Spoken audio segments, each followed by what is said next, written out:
직장 내 괴롭힘으로 자택 대기발령 받았는데 장기간 일하 힘들어요. 상당수의 사용자들은 직장 내 괴롭힘 사건이 발생하였을 시 직장 내 괴롭힘과 관련한 조사 및 피해자 보호 조치를 위한 목적으로 가해자로 지목된 근로자에 대하여 대기발령의 인사명령을 내리기도 합니다. 근로기준법 제76조의 3은 사업장에서 직장 내 괴롭힘이 발생하였을 시 사용자 및 구성원들이 어떠한 조치를 취해야 하는지에 대하여 규정하고 있는데요.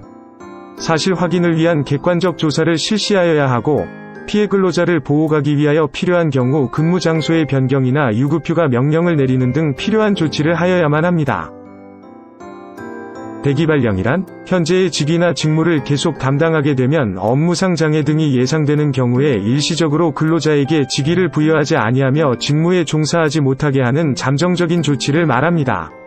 통상 기업에서는 취업규칙 등을 통해 대기발령의 사유나 절차 등을 규정하고 있는 경우가 많은데요.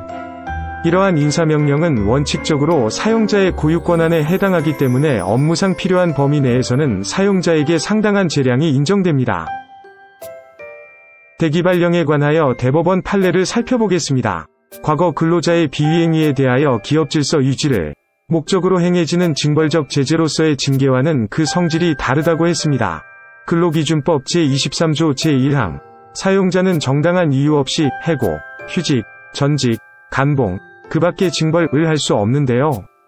해당 대기발령이 근로자가 주장하는 징계는 아닐지라도 실질적으로 불이익한 제재 조치로서 그 징벌성이 인정되는 경우에는 위 인사명령의 사안 중 그 밖의 징벌에 해당할 수 있다는 점 유념하셔야 합니다.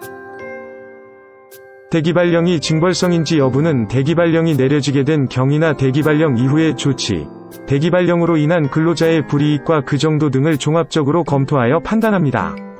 이때 대기발령의 사유가 인정되고 재량권의 범위 내에서 행하여진 대기발령이라 하더라도 부당하게 장기간 대기발령을 하는 경우에는 그 정당성이 부정될 수 있습니다. 사용자는 직장 내 괴롭힘 가해자로 제보된 해당 근로자에 대하여 피해자와의 분리조치 및 그 조사를 위한 자택 대기발령 인사명령을 내렸습니다. 그러나 해당 근로자는 사용자의 인사명령은 징벌에 해당하며 연장 및 심야수당을 받지 못하고 그 기간이 길어져 생활 및 정신상 불이익이 크다고 주장하며 부당인사명령 구제 신청을 제기하였습니다. 이에 노동위원회는 근로자에 대한 인사명령은 근로기준법 제23조 제1항이 그 밖의 징벌로서 구제명령의 대상에 해당하고 인사명령이 합리적인 범위를 초과하여 장기간 유지되어 정당한 인사명령으로 볼 수 없다고 판정한 사례가 있었습니다.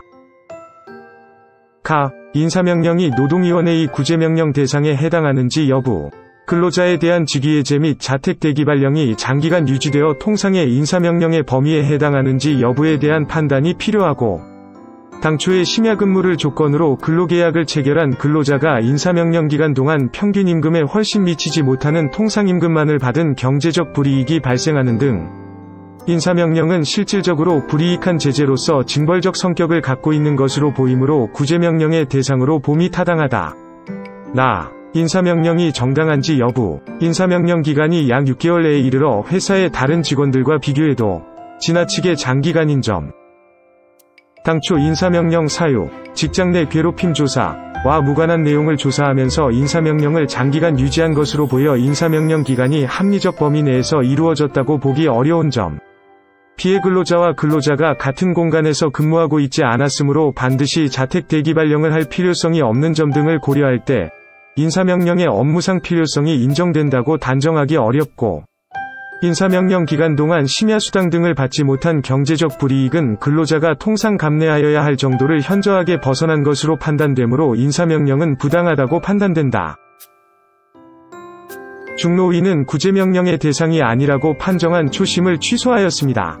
재심의 판정단은 근로자에 대한 자택 대기발령이 약 6개월 내에 이르러 장기간 유지된 점, 근로자는 당초 심야근무를 조건으로 근로계약을 체결한 근로자이므로 인사명령 기간 동안 평균임금에 훨씬 못 미치는 통상임금만을 받은 경제적 불이익이 상당한 점 등을 지적하며, 사용자의 인사명령은 실질적으로 불이익한 제재로서 징벌적 성격을 갖고 있다고 보았습니다. 나아가 해당 인사명령의 업무상 필요성이 인정된다고 단정하기 어려우나 이로 인한 근로자의 경제적 불이익은 통상 감내하여야 할 정도를 현저하게 벗어난 바 부당한 인사명령이라고 판정하였습니다.